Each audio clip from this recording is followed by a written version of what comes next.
Hi, I'm Aryan, and I have developed a tool that helps analyze microscope images of additively manufactured samples. In this video, I'm going to be explaining my motivations behind making a software like this. But before I start, I'd like to thank Dr. Shreyas Melkot and Akshar Kota, his PhD student, for letting me work in the lab and on their project. So let's get started. Here's a research paper that I referenced a lot during my project at Georgia Tech. And this is a paper that goes into additively manufacturing aluminium on top of a stainless steel substrate. So something that they were trying to measure in this paper was what's called the intermetallic layer thickness at the interface between aluminum and stainless steel. And the way they did that was to pick 30 points at random and just measure the thickness of the layer over there and take the mean and the variance. Now, I have a couple of problems with using um, the manual and non-standard method like this. First of all, it's very time consuming to do it on the kind of microscope softwares that I have at least worked with, and I know a lot of people in industry also work with.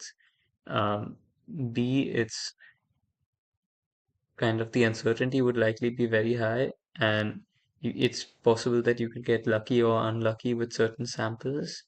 And C, it's very easy to manipulate these metrics if you really wanted to. So I think there's a real need in the additive manufacturing research space to have analysis tools that are more automated, that are more so that they're not as manual and slow, that are more standard so that it's not as easy to game them and the uncertainty wouldn't be so high. And I think it's important that these tools remain open source so that they're free to access and easy to develop upon. Another problem I noticed while doing AM research at the research facility I worked at was that there was a lot of duplication of effort going on between research teams when it came to developing image analysis software. So I happen to know that there were at least three research teams, and I spoke to about five maybe, that had individually gone and developed their own um, software or code to analyze the porosity in microscope images of the AM samples that they made. And I think that's a lot of duplicated effort to make the same software three times rather than building on one common software to make a more powerful and more generally applicable software. And I think we should have tools that make it easier for us to build on each other's work rather than, going out and making your own tool every time you want to measure something.